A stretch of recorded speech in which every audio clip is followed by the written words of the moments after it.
nos traiga el testimonio que Dios le ha puesto para todas las iglesias. Muy buenas noches, amados amigos y hermanos presentes. Es para mí un privilegio muy grande estar con ustedes en esta ocasión y escuchando a nuestro amigo Miguel Bermúdez Marín, hemos podido ver lo importante del tiempo en que nosotros vivimos. Hemos estado viendo las grandes promesas que Dios tenía para nuestro tiempo, y todas estas promesas establecidas por Dios desde antes de la fundación del mundo, y nosotros predestinados en el programa divino para vivir en este tiempo.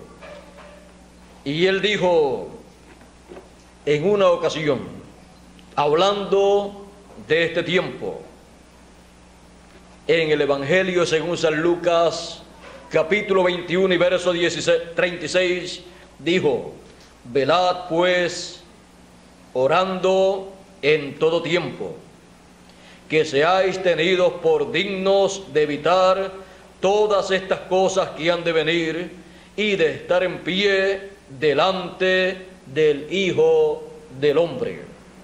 En pie delante del Hijo del Hombre. Pueden tomar asiento si tienen la bondad.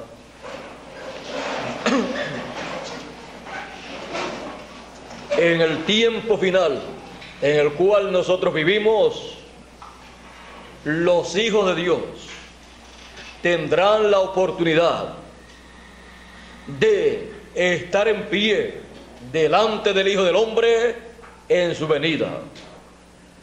A través de las edades pasadas, los hijos de Dios, cuando recibieron el mensaje de su edad, cada hijo de Dios en la edad que le tocó vivir, recibió el mensaje a través del mensajero divino que Dios le envió para su tiempo, estuvo en pie delante de Dios a través del mensajero que Dios envió.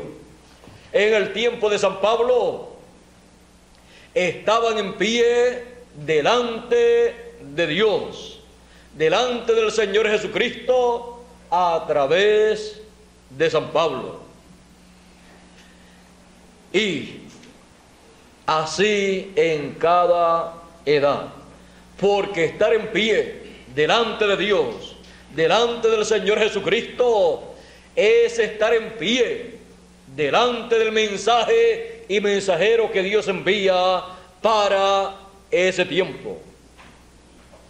Por eso, en el tiempo final, en el tiempo de la segunda venida del Hijo del Hombre, con sus ángeles, manifestándose como el relámpago en el occidente, los escogidos son llamados con gran voz de trompeta y juntados y colocados en pie delante del Hijo del Hombre conforme a la promesa divina. Todo esto está en la Escritura, y estaremos en pie delante del Hijo del Hombre en su segunda venida, en el cumplimiento de su venida con sus ángeles, cuando estemos escuchando a su ángel mensajero dando testimonio de estas cosas y nosotros estemos recibiendo y creyendo su mensaje, porque estaremos en pie delante del Hijo del Hombre en su venida con sus ángeles manifestado en su ángel mensajero. Eso es estar en pie delante del Hijo del Hombre en el tiempo final. Y como dijo Jesús en su tiempo, en aquellos días de su ministerio terrenal, 2000 años atrás aproximadamente, cuando allí ellos estaban viendo la primera venida del Hijo del Hombre en medio del pueblo hebreo como el relámpago allá en el oriente. Él dijo en el Evangelio según San Lucas, capítulo 10 y verso 21 en adelante: en aquella misma hora Jesús se alegró en espíritu y dijo: yo te alabo, oh Padre, Señor del cielo y de la tierra, que escondiste estas cosas de los sabios y entendidos y las has revelado a los pequeños, a los niños. Así, Padre, porque así te agradó. Todas las cosas me son entregadas de mi Padre, y nadie sabe quién sea el Hijo sino el Padre, ni quién sea el Padre sino el Hijo, y a quien el Hijo lo quisiere revelar. Porque Jesús, el Hijo, siendo la revelación del Padre, la revelación de Dios, nadie podía conocer al Padre a menos que no fuera a través de su revelación en carne humana. El Hijo revela al Padre. Nadie podía decir: yo puedo conseguir obtener la revelación del Padre por mis estudios teológicos, o porque oro mucho y ayuno mucho, porque la revelación del Padre estaba en el Hijo. Por eso San Pablo dijo: grande es el misterio de la piedad de Dios del Padre. Dios ha sido manifestado, revelado en carne humana. La revelación divina en carne humana en Jesús de Nazaret. Aquel joven sencillo, aquel sencillo carpintero de Nazaret,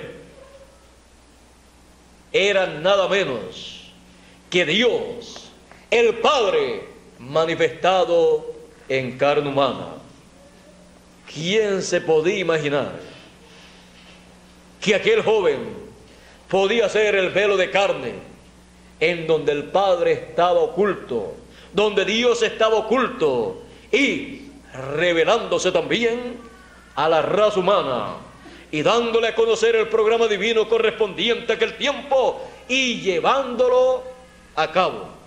No solamente dando a conocer el programa divino para aquel tiempo, sino llevándolo a cabo también.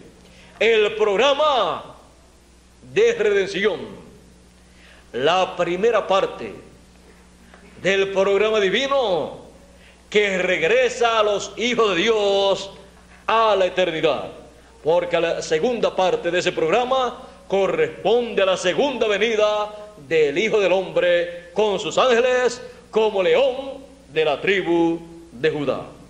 Un programa que en el cielo fue oculto.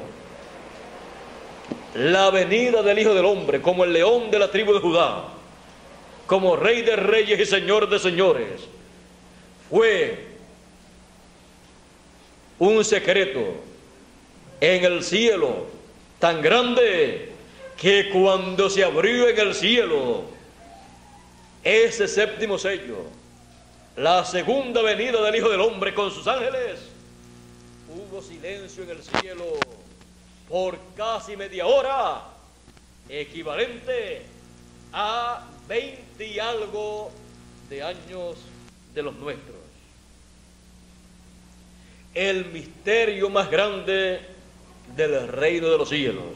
Jesús dijo: ni aún los ángeles saben cuándo será el día y la hora en que el Hijo del Hombre se manifestará, vendrá, porque no convenía que ese misterio de la segunda venida del Hijo del Hombre lo supieran en la tierra y en el cielo, porque Jesús dijo, solo el Padre sabe, solo el Padre, porque es uno de los misterios, de los secretos que lleva a cabo la segunda parte del programa de redención de los hijos de Dios, lo cual en la segunda venida del Hijo del Hombre, como Rey de Reyes y Señor de Señores, como León de la tribu de Judá, se lleva a cabo cada cosa en su tiempo.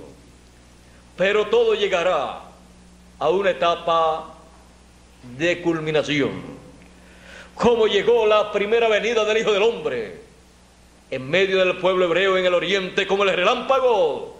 Primero apareció siendo bautizado, luego predicando y sanando a los enfermos, pero al final haciendo la cosa más importante de su primera venida. Y la cosa más importante de su primera venida parecía ser a la vista humana la derrota más grande del Señor Jesucristo. Sin embargo, fue la victoria más grande de su venida. Cuando todos pensaron, el mismo diablo pensó, ya salí de este falso profeta, ya salí de este hombre que algunas veces creo que es el Mesías y otras veces por lo que hace me confundo y no sé si es el Mesías, pero de todos modos voy a salir de él, voy a salir de él, no vaya a ser que me cause contratiempos, porque está revolucionando a la gente y está causándole problemas a Caifás y le está causando problemas por allá en las demás sinagogas a toda esta gente que tienen a la gente quietecitas sin dejarle saber que el tiempo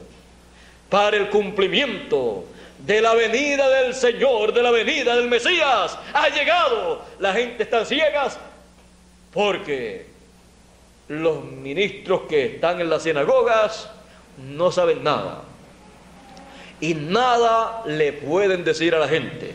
Y así es que el diablo quiere a la gente que no sepan lo que Dios está llevando a cabo en el tiempo en que están viviendo. Pero Jesús estaba revolucionando a la gente en aquel entonces, diciéndole que había llegado el tiempo del cumplimiento de las promesas mesiánicas.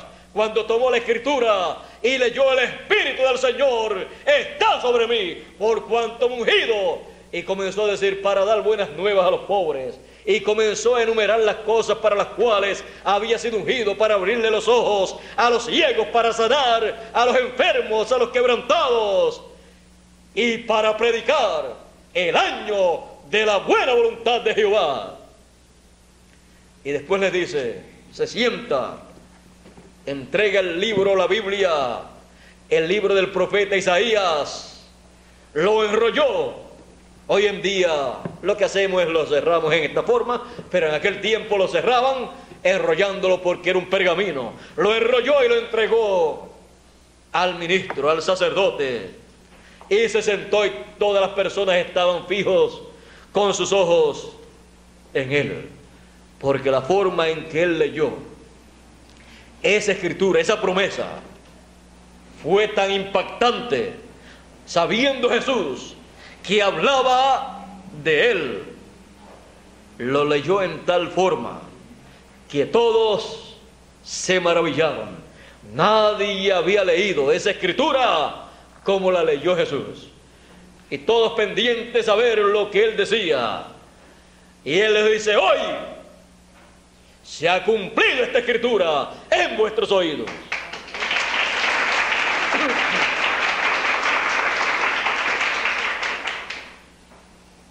Usted pensaría que la gente en aquel entonces aplaudieron como ustedes están aplaudiendo.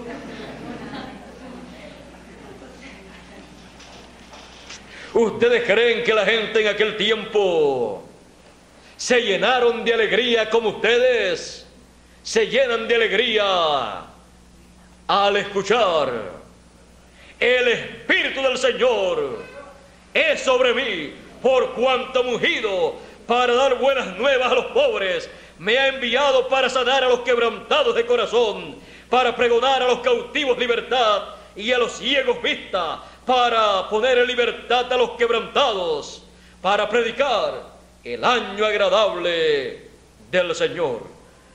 Enrollando el libro lo dio al ministro y sentóse, y los ojos de todos en la sinagoga estaban fijos en él. Y comenzó a decirles: hoy se ha cumplido esta escritura en vuestros oídos. Y todos le daban testimonio y estaban maravillados de las palabras de gracia que salían de su boca, y decían: ¿no es este el hijo de José? Siempre buscando, como en todos los tiempos, la descendencia. ¿Y de dónde viene este hombre para hablar en esa forma? ¿De qué línea viene? Lo primero, este es el hijo, ¿no es este el hijo de José? Así es que no es un levita, no es un sacerdote, no es un ministro, y estaba predicando la palabra. Quizás no se habían dado cuenta que cuando Dios levanta un profeta, o lo levanta de una familia o lo levanta de otra familia, pero lo levanta en el tiempo que lo tiene que levantar para traer el mensaje de Dios para ese tiempo. Y no hay que buscarle de qué familia desciende, porque desciende de la familia según el orden de Melquisedec.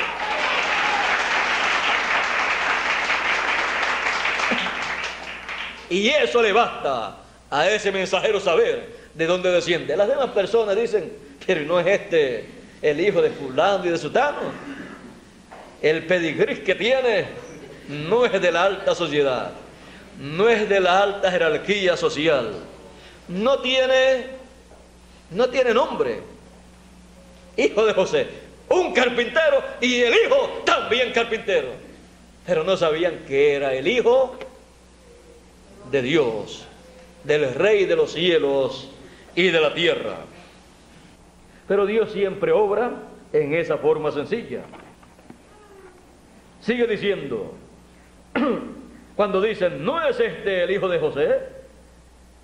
Entonces les dijo Jesús: sin duda me diréis este refrán, porque él sabía los refranes del pueblo, los proverbios y todas estas cosas, porque él estaba moviéndose en medio de la clase media y conocía la forma de hablar de la clase media, del común del pueblo.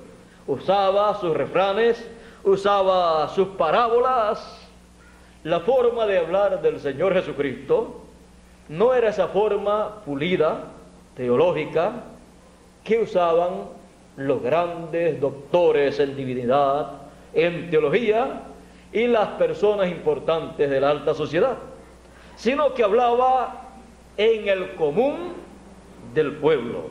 Conocía sus parábolas, sus proverbios, sus refranes, porque se veía como un hombre común en medio del pueblo. Y luego no tenía una profesión obtenida en una universidad, solo un oficio obtenido en la casa en donde se crió.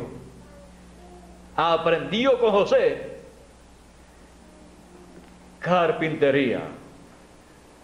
¿Se pueden ustedes imaginar el constructor de los cielos y de la tierra aprendiendo carpintería de José? Nadie se podía imaginar que ese joven era Dios, el creador de los cielos y de la tierra, el arquitecto y constructor de los cielos y de la tierra, aprendiendo carpintería de José, el que lo crió, el que crió a Jesús de Nazaret.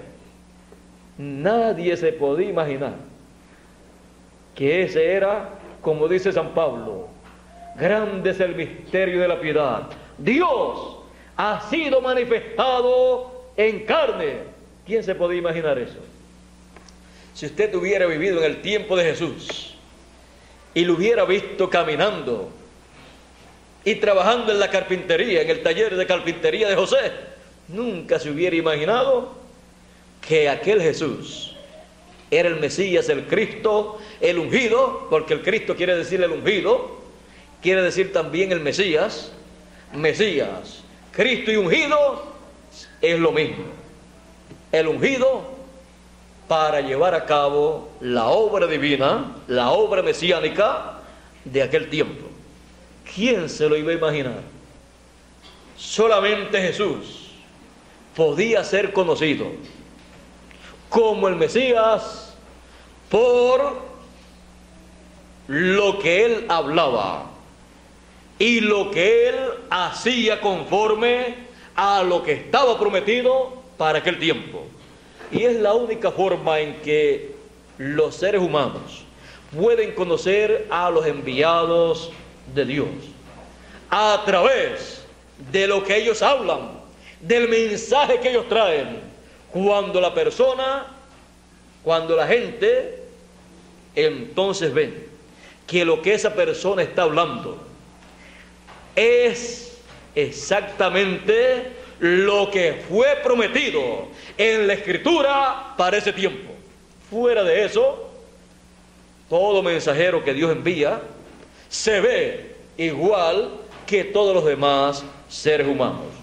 Pero por la palabra, por el mensaje, es conocido el mensajero.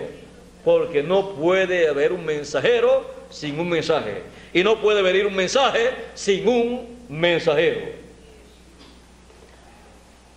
¿Quieres saber cómo conoceremos a el primer mensajero de la iglesia gentil? Por el mensaje que trajo para los gentiles. ¿Cómo conocemos a Jesús como el Mesías? Por el mensaje que trajo para el pueblo hebreo. Aquí cuando dijo, citó esta escritura y dijo, hoy se ha cumplido esta escritura en vuestros oídos, ahí él se estaba identificando con lo que estaba prometido para ese tiempo y mostrando que estaba cumplido en él. Porque todo mensajero se identifica con lo que está prometido en la Biblia para llevarse a cabo en la tierra a través de un hombre. Y cuando aparece ese mensajero, ese es el hombre y él lo sabe. Él no puede decir, yo vengo preparándole el camino al Señor en este tiempo. Cuando aparezca el ángel del Señor Jesucristo, lo único que podrá decir que Jesús dijo tal cosa y que San Pablo dijo que él tocaría la trompeta final y Jesús dijo que lo enviaría con gran voz de trompeta y que lo enviaría para llevar a cabo la gran cosecha. Y el séptimo mensajero dijo que después de él vendría uno, el cual crecería, y el séptimo mensajero menguaría, el cual traería un mensaje en una lengua, en un idioma desconocido a el idioma que el séptimo mensajero hablaba, y que ese era el séptimo sello abierto para todos los seres humanos. Esa era la segunda venida del Hijo del Hombre con sus ángeles llamando y juntando a todos los escogidos. Él dijo Cuando nuestro Señor aparezca sobre la tierra, vendrá sobre un caballo blanco como la nieve, y será, ¿cómo? ¿Qué? ¿Cómo dijo San Pablo que fue? La primera venida del Señor. San Pablo dijo: Dios ha sido manifestado en carne. Ese es el misterio grande de la piedad. El séptimo mensajero, hablando del séptimo sello, de la segunda venida del Hijo del Hombre, dijo: cuando Él aparezca sobre la tierra, vendrá sobre un caballo blanco como la nieve, y será completamente Emmanuel.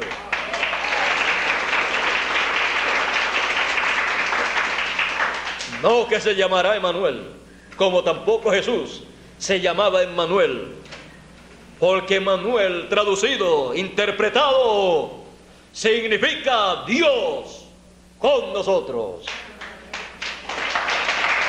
Y el séptimo mensajero dijo: será completamente Emmanuel, la palabra encarnada en un hombre.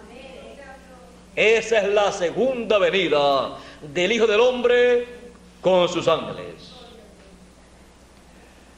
Ahora, observando lo que aconteció en los días de Jesús, cuando Él se identificó como el cumplimiento de la venida del Mesías, y se identificó como la persona que tenía a cargo la predicación del año de la buena voluntad de Jehová, porque no continuó leyendo lo otro que tenía que leer.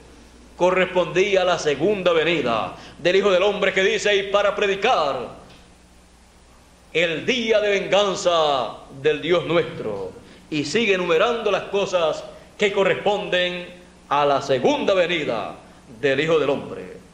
Pero aquí, cuando le dicen: ¿no es este el hijo de José?, Él les dijo, sin duda me diréis este refrán: médico, cúrate a ti mismo. De tantas cosas que hemos oído haber sido hechas en Capernaum, haz también aquí en tu tierra.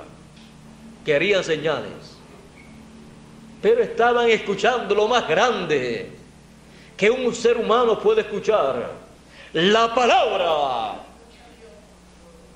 saliendo de los labios de Jesús en la lectura de la promesa mesiánica, y luego Jesús diciendo: hoy se ha cumplido esta escritura en vuestros oídos. El cumplimiento de lo que Dios ha prometido es lo más grande que usted puede escuchar, que un ser humano predica para las personas. Porque citarle o leerle la escritura a una persona o a un grupo de personas, también la persona lo puede leer en su casa, o cualquiera lo puede hacer. Pero una persona pararse, leer la escritura y después decirle: hoy se ha cumplido esta escritura en vuestros oídos, eso sí que es grande, porque le está diciendo lo que eso significa y le está mostrando el cumplimiento de esa escritura. Ahora, ya Jesús sabía que ellos querían que Él hiciera milagros, pero lo más grande es la predicación de la palabra interpretada, no como el papagayo citando la escritura sin saber ni qué significa, sino mostrándole a los seres humanos la escritura en su cumplimiento. Ya ellos querían milagros, señales, como todas las personas. Si ven milagros y ven señales, dicen: eso es de Dios, y ese hombre es de Dios. Pero lo que lo identificaba a él como de Dios era el cumplimiento de la escritura mesiánica en él. Otras personas han hecho milagros y sin embargo no son de Dios. Jesús dijo: muchos me dirán en aquel día: yo profeticé, hablé en lenguas, hice esto, hice lo otro, eché fuera demonios.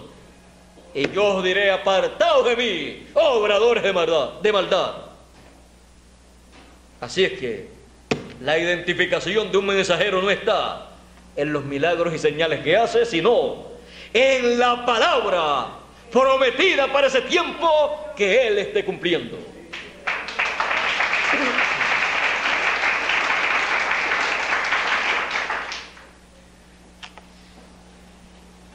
Y dijo: de cierto os digo que ningún profeta es acepto en su tierra.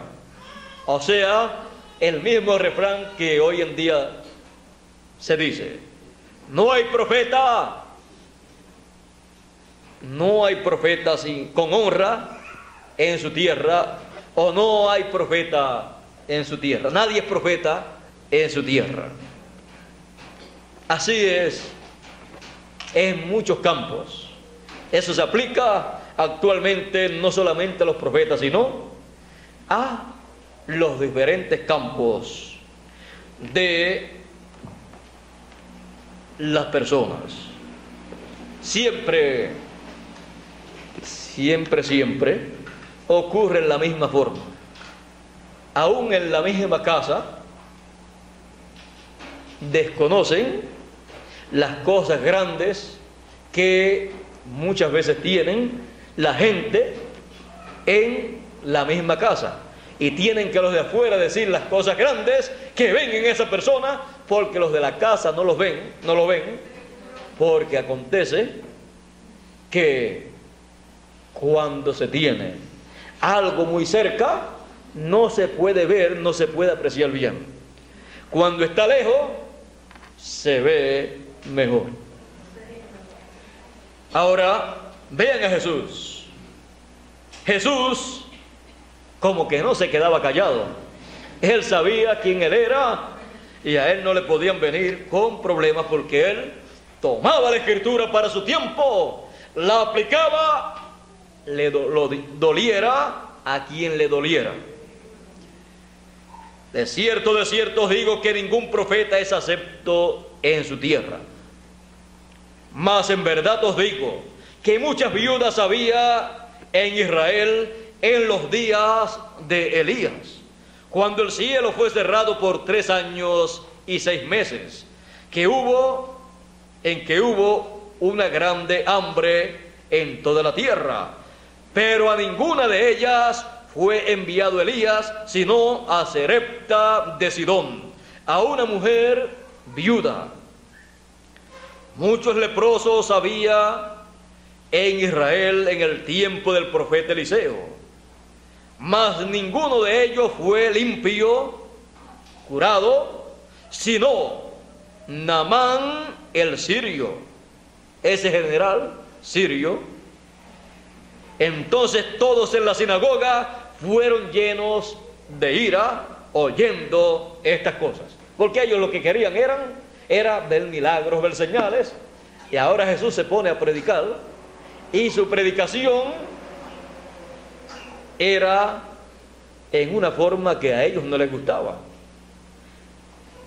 diciéndole a ellos: en Israel, en los días de Elías, pues mire, los milagros no fueron para el pueblo de Israel, sino para una mujer viuda, a donde le fue multiplicado el alimento a ella.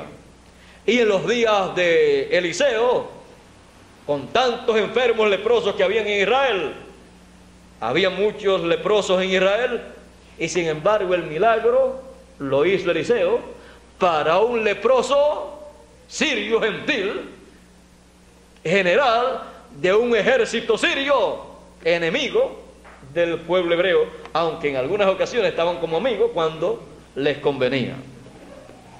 Así es que le estaba mostrando que no era necesario, ni él estaba obligado a hacer milagros y a sanar a los enfermos, aunque fueran del pueblo hebreo, porque Dios no está obligado a hacer lo que la gente desea que él haga, sino lo que él tiene en su programa. Y lo más grande que Dios puede hacer, y lo más grande que un instrumento de Dios puede hacer en beneficio del pueblo, es darle a conocer la Escritura, predicarle la palabra y darle a conocer lo que Dios está llevando a cabo de acuerdo a lo que Él prometió para ese tiempo. Eso es lo más grande que un mensajero puede hacer en favor del pueblo. Lo demás de hacer milagros, de sanar a algún enfermo, mire, o lo sana él, o va a donde un médico y el médico le receta algunas cosas y se sana también. Es algo que lo puede hacer otra persona también. Pero darle a conocer el cumplimiento de lo que Dios ha prometido para el tiempo en que las personas viven, solamente el mensajero que Dios envía para ese tiempo tiene la revelación divina y tiene la comisión divina para darle a conocer a la gente lo que Dios está haciendo en ese tiempo.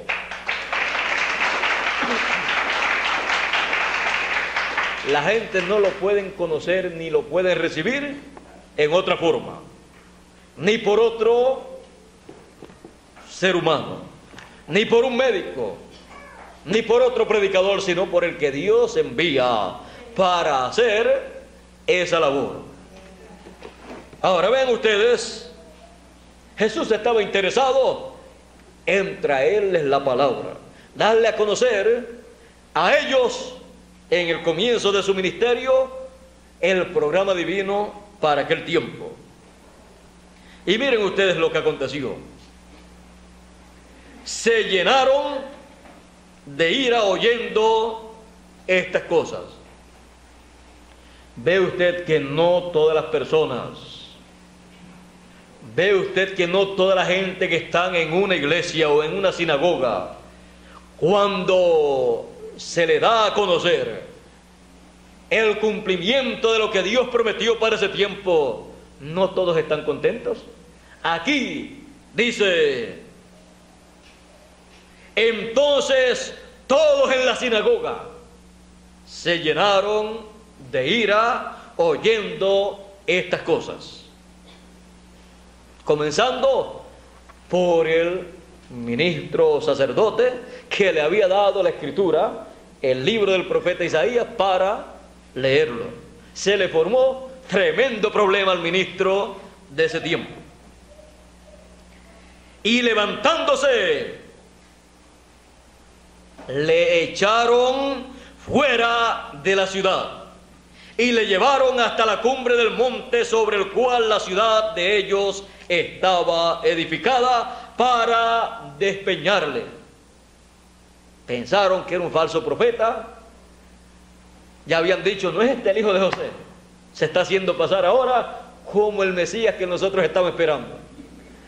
Y vamos a creer que ese carpintero, que a lo mejor no sabe bien hacer los trabajos de carpintería, va a ser el Mesías que nosotros estamos esperando.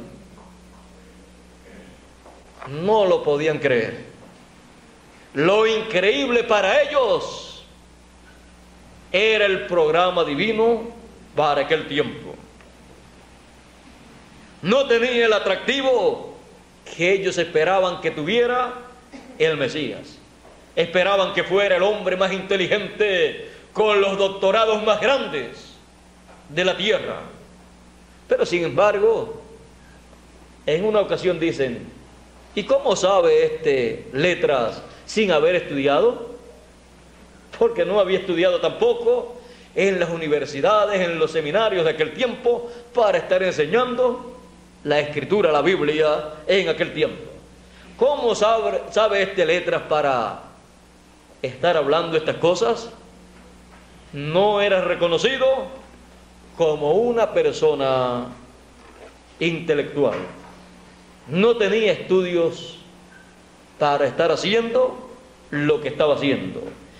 Y no tenía el reconocimiento de las religiones de aquel tiempo, ni las credenciales religiosas para hacer lo que hacía. Pero tenía el ministerio según el orden de Melquisedec, que es superior a todo ministerio terrenal que una persona pueda tener en esta tierra. Pero vean ustedes, a los suyos vino y los suyos ni le conocieron ni le recibieron. Comenzando su ministerio, ya lo querían matar, querían despeñarlo porque pensaban que era un falso profeta. Tenía más pinta de falso profeta que de verdadero profeta, según lo veía el pueblo hebreo. Pero no es como la gente vea a un enviado de Dios, sino como Dios lo vea, como Dios lo envíe, porque Él lo envía en la forma que Él quiere enviarlo, y los escogidos estarán atentos a la palabra que saldrá de su boca, porque Dios dijo a Moisés: profeta como tú les levantaré de en medio del pueblo, y pondré mi palabra en su boca, y él hablará todo lo que yo le mandare. Y cualquiera que no escuchare lo que él hablar en mi nombre, yo le desarraigaré del pueblo. Por no escuchar lo que un enviado de Dios trae para los seres humanos, Dios borra del libro de la vida el nombre de la persona que lo rechaza, y rechaza lo que él trae. Pero el que lo recibe, dijo el Señor Jesucristo, el que recibe a profeta en nombre de profeta, merced de profeta recibe. El beneficio de la obra que ese profeta lleva a cabo, lo recibe el que recibe ese profeta. Por eso él dice: no toquéis a mis profetas, a mis ungidos, porque son enviados con un propósito divino. Ahora ya vimos a Jesús, el Mesías, el ungido, el Cristo, enviado para llevar a cabo la primera parte de la redención, con su sangre muriendo en la cruz del Calvario como el Cordero de Dios. La segunda parte es en la segunda venida del Hijo del Hombre, como el león de la tribu de Judá, como Rey de reyes y Señor de señores.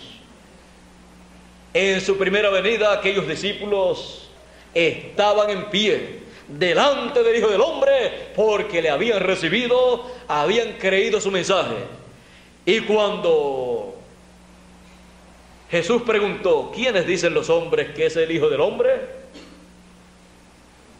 decían los discípulos: unos dicen que tú eres Elías, o Isaías, o alguno de los profetas que ha resucitado, Juan, que ha resucitado.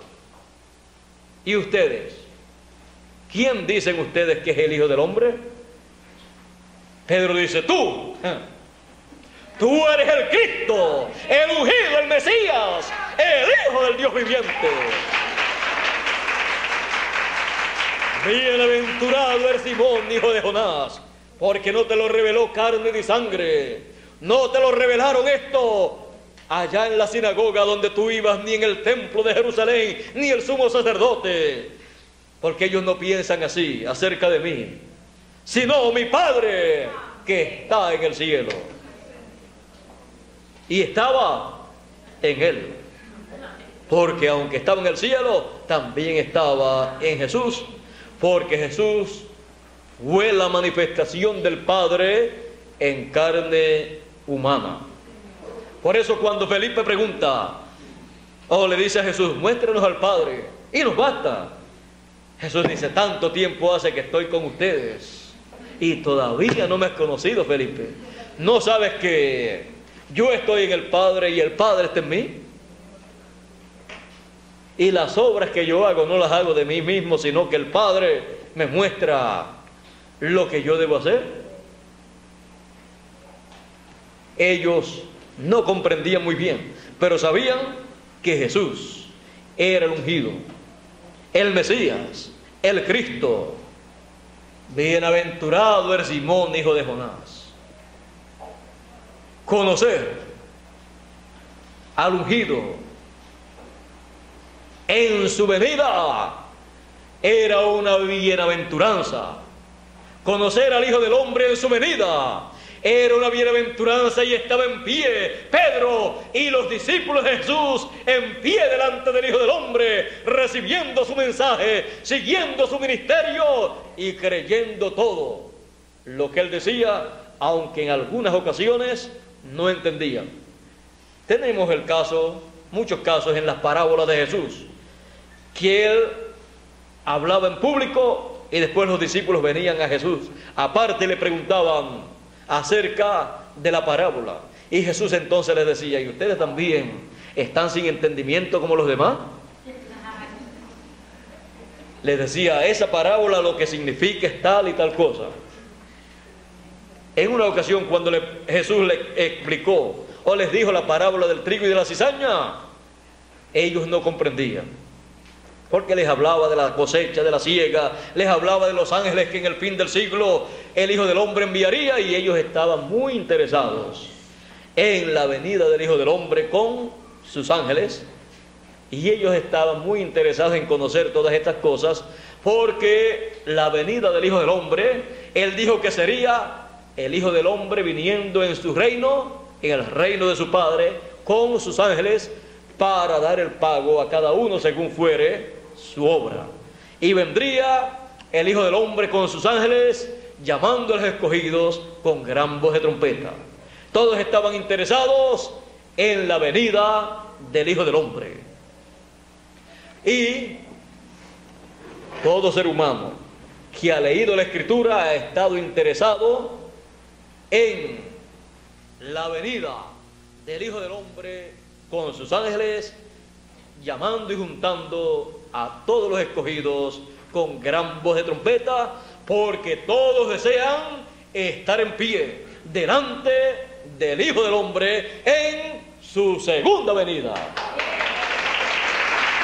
Y para estar en pie delante del Hijo del Hombre en su segunda venida, el Hijo del Hombre envía con gran voz de trompeta a sus ángeles.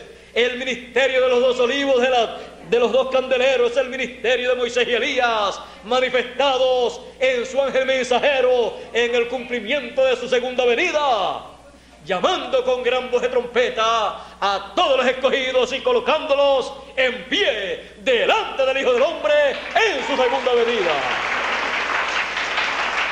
Al ver,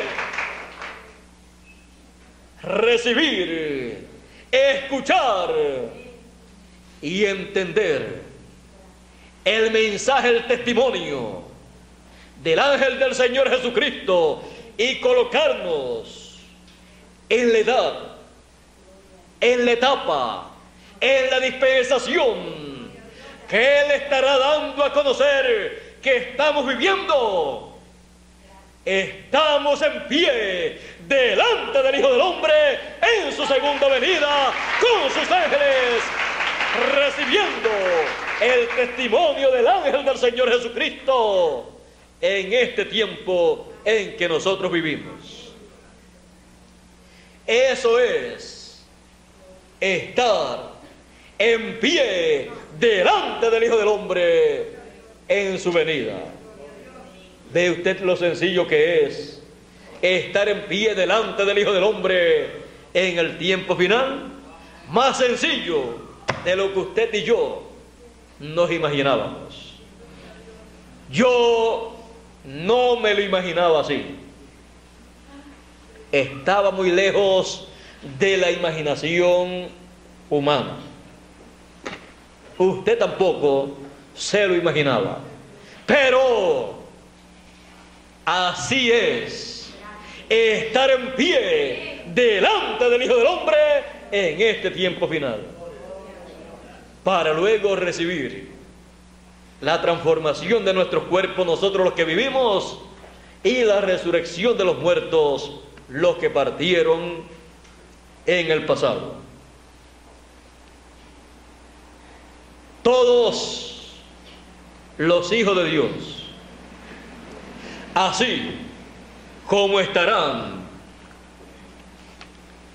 144,000 en pie delante del Hijo del Hombre, delante del Cordero, sobre el monte de Sión, también nosotros en pie delante del Hijo del Hombre sobre el monte de Sión. Y miré, y aquí el Cordero estaba sobre el monte de Sión, y con él 144,000 que tenían el nombre de su Padre escrito en sus frentes, porque estaban en pie delante del Hijo del Hombre en su segunda venida, en el tiempo de la visitación de Dios al pueblo hebreo, en la segunda parte de la semana número 70.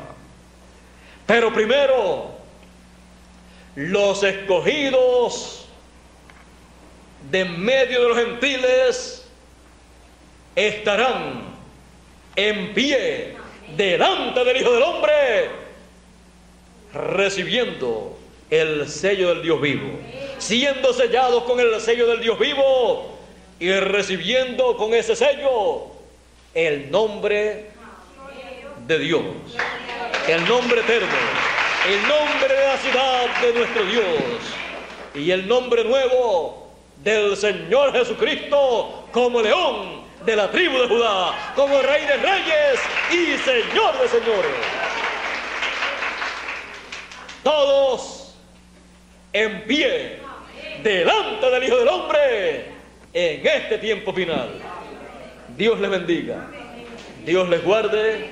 Muchas gracias por vuestra amable atención y pasen todos muy buenas noches. Hasta la próxima ocasión.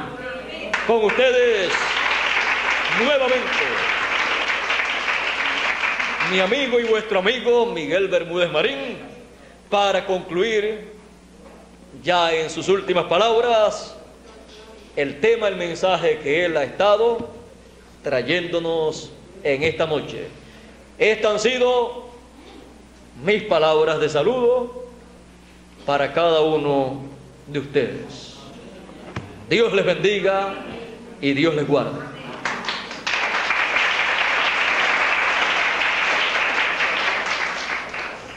Bueno, que ha sido algo tan maravilloso en esta noche, ¿verdad? Ha habido una unción muy bonita.